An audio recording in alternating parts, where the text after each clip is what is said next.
தொடர்ச்சியான பல இழுபறிகளுக்கு மத்தியில் தற்போது தமிழக வெற்றிக் கழகம் தன்னுடைய பெரும்பான்மையை நிரூபித்துள்ளது. அதன் அடிப்படையில் தமிழக வெற்றிக் கழகத்தினுடைய தலைவர் விஜய் அவர்கள் தமிழகத்தின் முதலமைச்சராக பதவியேற்கின்ற ஒரு நிலை தற்போது உருவாகியுள்ளது. அதற்கு காரணம் தமிழக வெற்றிக் கழகம் தமிழக சட்டசபை தேர்தலில் 118 என்ற பெரும்பான்மை ஆசனங்களை தற்போது பெற்றுக்கொண்டுள்ளது. தேர்தலின் ஊடாக 108 ஆசனங்களை தமிழக வெற்றிக் கழகம் பெற்றுக்கொண்டது. 108 ஆசனங்கள் வென்ற போதிலும் தமிழக வெற்றிக் கழக தலைவர் விஜய் 2 தொகுதிகளில் போட்டியிட்டதன் அடிப்படையில் அந்த ஒரு தொகுதியில் அவர் ராஜினாமா செய்கின்ற பட்சத்தில் தற்பொழுது வரை 107 ஆசனங்கள் தாவேகாவிடம் காணப்பட்டது. இந்த நிலையில் அவர்கள் ஆட்சி அமைக்க வேண்டுமென்றால் 118 ஆசனங்கள் தேவை என்ற நிலை காணப்பட்டது. இந்த நிலையில் அவர் ஆளுநர் அலுவலகத்துக்கு சென்று தான் ஆட்சி அமைப்பதற்கான உரிமை கோருவதற்கு சென்ற போது தன்னிடம் 108 ஆசனங்கள் அத்துடன் காங்கிரஸ் ஆதரவு வழங்கியிருந்த நிலையில் 113 ஆசனங்கள் இருப்பதாக குறிப்பிட்டு ஆட்சி அமைப்பதற்கு கோரியிருந்த நிலையில் ஆளுநர் 118 ஆசனங்கள், அதாவது ஆட்சி அமைப்பதற்கு தேவையான முழுமையான ஆசனங்களை நீங்கள் நிரூபிக்கின்ற பட்சத்தில் ஆட்சி அமைக்க முடியும் என அவர் மறுத்திருந்ததன் அடிப்படையில் தமிழகத்தில் ஒரு பரபரப்பு நிலை ஏற்பட்டது. அதிமுக திமுக தொடர்பான பல்வேறு பேச்சுவார்த்தைகள் இடம்பெறுகின்ற நிலையில் அது தொடர்பாக பல ஊகங்கள் ஊடகங்களால் வெளிப்படுத்தப்பட்டது. அதிமுக திமுக இணைந்து ஆட்சி அமைக்கப் போகிறது, அதில் பல்வேறு எடப்பாடி பழனிசாமி முதலமைச்சராக வரப்போகின்றார் என்ற பல ஊகங்கள் தொடர்ச்சியாக வெளிப்பட்டது. இந்த நிலையில் தாவேகாவும் பல சந்திப்புகளை தாவேகாவின் உயர்மட்ட குழுக்கள் அதிமுக திமுக உட்பட திமுகவின் கூட்டணி உறுப்பினர்களுடன் பல்வேறு சந்திப்புகளை தொடர்ச்சியாக 2 தினங்களாக மேற்கொண்டு வந்தது.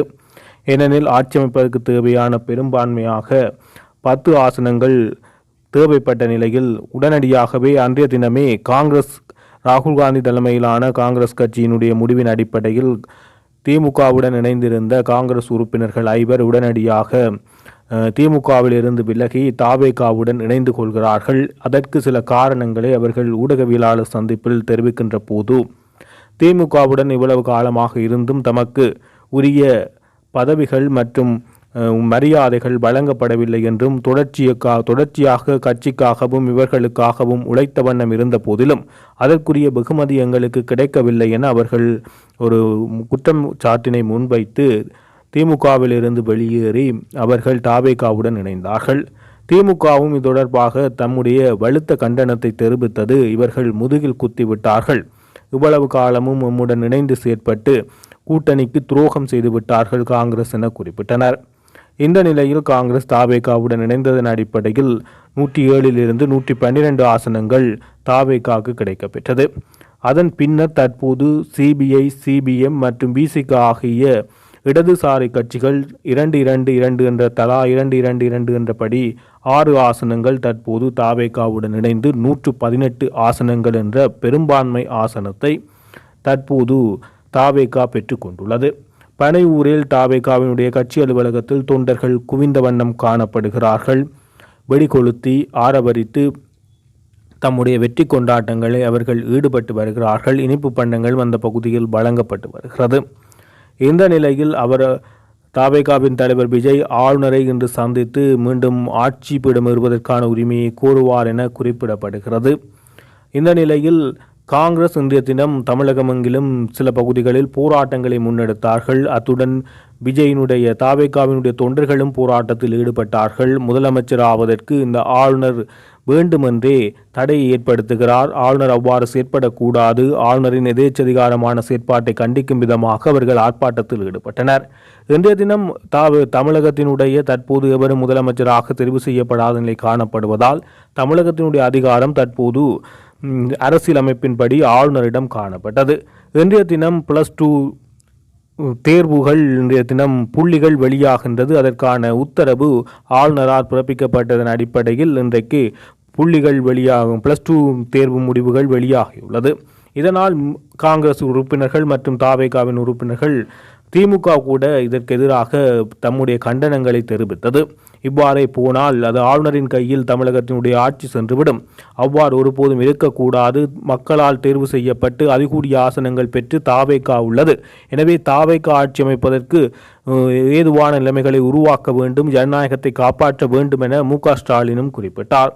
அத்துடன் தன்னுடைய திமுகவினுடைய எம்எல்ஏக்களை நேற்றைய தினம் சந்தித்து அவர்களுடன் கலந்துரையாடிய பின்னர் திமுகவின் சார்பில் முடிவு எடுக்கும் அதிகாரத்தை அவருக்கு வழங்கி அன்றைய கூட்டத்தில் ஒரு முடிவு எட்டப்பட்டதன் அடிப்படையில் அவர் தாவேக்கு ஆட்சி அமைப்பதற்கு திமுக எந்த வகையிலும் குறுக்கே நிற்காது என தெரிவித்ததன் அடிப்படையில் தற்போது திமுகவின் கூட்டணியில் இருந்த 3 இடதுசாரி கட்சிகளுமே தாவேகா தலைவர் விஜய்க்கு தம்முடைய ஆதரவை தெரிவித்துள்ளனர். ஆனால் தாங்கள் தொடர்ச்சியாக திமுகவுடன் இணைந்தே பயணிப்போம், தாவேகாவுக்கு நம்முடைய ஆதரவு இருக்கின்றது, தாங்கள் வெளியில் நின்று இந்த ஆதரவை வழங்குவதாக அவர்கள் குறிப்பிட்டனர். ஏனெனில் இந்த ஆதரவு ஏன் வழங்கப்படுகின்றது என்றால் தமிழக மக்களால் தாவேகாவே தேர்ந்தெடுக்கப்பட்டுள்ளது. தமிழக மக்களால் பெரும்பான்மையாக 107 ஆசனங்களை தாவேகா பெற்றுக்கொண்டது. எனவே தாவேகாவுக்கே மக்கள் ஆதரவு உள்ளது. அதை மதிக்கும் விதமாகவே தாங்கள் தற்போது அவர்கள் ஆட்சி அமைப்பதற்கு இந்த வழிவகையை செய்யும் வகையில் இந்த ஆதரவு வழங்கப்படுகிறதே தவிர திமுக கூட்டணியிலிருந்து நாங்கள் ஒருபோதும் விலகவில்லை.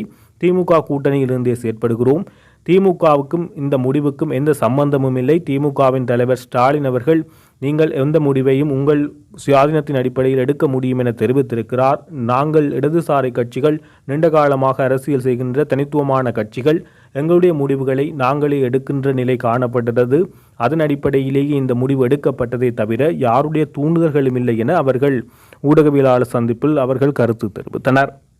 இந்த நிலையில் தமிழகமெங்கும் போராட்டத்தில் ஈடுபட்ட காங்கிரஸ் உறுப்பினர்கள் தாவேகாவினுடைய தலைவர் விஜய்க்கு உயிர் ஆபத்து இருப்பதாகவும் அவரை கொலை செய்வதற்கான திட்டங்கள் தீட்டப்பட்டிருப்பதாகவும் பலத்த குற்றச்சாட்டுக்களை முன்வைத்துள்ளனர். ஏனெனில் தற்பொழுது விஜயினுடைய பிரவேசம் பலருக்கும் அதிர்ச்சி ஏற்படுத்தியுள்ளதுடன் தமிழகத்தில் 74 ஆண்டுகள் 54 ஆண்டுகளுக்கு மேலாக அதிகாரத்தில் இருந்த திமுக அதிமுக போன்ற பலம் மிகுந்த கட்சிகளை வீழ்த்தி தற்போது தாவேகா வென்றுள்ளது.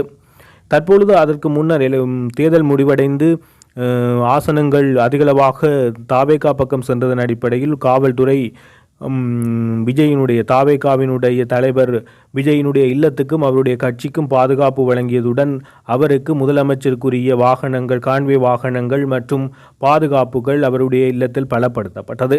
இதற்கு பின்னர் கான்வே வாகனங்கள் திரும்பிச் சென்றது, பாதுகாப்பு குறைக்கப்பட்டது. அது விஜயை தெரிவித்ததாகவும் தான் முதலமைச்சராக பதவியேற்கும் வரை இவ்வாறான எந்தவிதமான பாதுகாப்பும் தனக்கு தேவையில்லை, தான் முதலமைச்சராக பதவி ஏற்றதன் பின்னர் இந்த பாதுகாப்புகள் நான் பெற்றுக்கொள்கின்றேன் என குறிப்பிட்டதன் அடிப்படையில் அவை மீண்டும் வாபஸ் பெறப்பட்டதாக குறிப்பிடப்பட்டது.